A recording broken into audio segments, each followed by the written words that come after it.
ng bayan, maasahan anumang panahon. Magandang oras po sa ating lahat. Narito ang update sa lagi ng panahon ngayon at sa susunod na 24 oras. Sa kasalukuyan ay may nabuong low pressure area sa loob ng ating area of responsibility. Huli itong namataan ng Pag-asa sa layong 440 kilometers silangan ng Davao City. Samantalang hanging habagat naman o southwest monsoon ang nakakapekto sa kanlurang bahagi ng Southern Luzon at Visayas at localized thunderstorms naman sa natitirang bahagi ng ating bansa. Dahil nga sa epekto ng habagat, may mga inaasahang pag-ulan ngayon sa Occidental Mindoro at Palawan. Magiging bahagyang maulap naman ang mga kalangitan na may mga isolated rains sa Metro Manila, Western Visayas, Bataan, Cavite, Laguna, Batangas at sa natitirang bahagi ng Mimaropa. Maging alerto po sa banta ng pagbaha at pagguho ng lupa. Samantala may mga lugar namang inuulan ngayon dulot ng mga localized thunderstorms. Makararanas ng mga pag-ulan ngayon ang ilang bahagi ng Nueva Ecija, Laguna at Quezon Province at posible rin ang minsan ay malalakas na buhos ng ulan.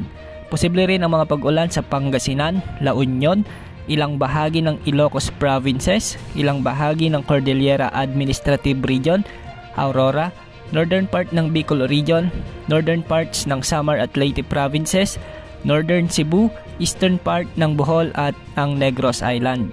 Maging alerto po sa mga biglaang pagbaha at pagguho ng lupa. Samantala dahil naman sa trough ng low pressure area, apektado ng mga kaulapan nito ang Eastern Visayas, Caraga at Davao Region.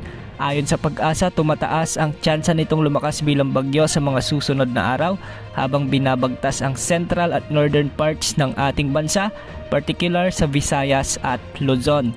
Ang ibig sabihin nito, isa na itong ganap na bagyo bago pa man maglandfall sa Eastern Visayas o sa Caraga Region at dadaanan ang buong Visayas pahilaga patungo ng mainland Luzon. Sa ngayon, pinaalalahanan na natin ang ating mga kababayan sa banta ng malawakang pag-ulan at posible mga pagbaha at pagguho ng lupa sa pagdaan ng posibleng si bagyong si Butchoy. Base naman sa Tropical Cyclone Threat Potential ng Pag-asa, isa pang potensyal na bagyo ang posibleng mabuo sa silangan ng bansa sa mga susunod na araw at posible rin itong pumasok sa ating Philippine Area of Responsibility. Nasa low to moderate ang chance naman nito na lumakas at ating titignan ng mga susunod na update o call dito.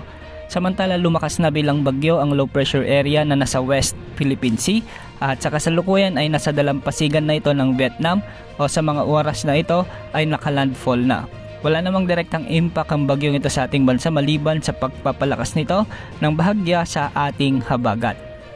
Para sa panahon bukas, asahan pa ring iiral ang habagat sa western sections ng bansa at posible pa rin ang malawakang pag-ulan sa natitirang bahagi ng bansa dahil sa pinagsamang epekto ng localized thunderstorms at ng low pressure area na posibleng lumapit pa sa ating kalupaan sa mga susunod na oras.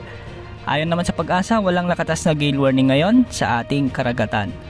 Yan ang update sa lagay ng panahon. Ito po ang weather update ng bayan, maaasahan anumang panahon.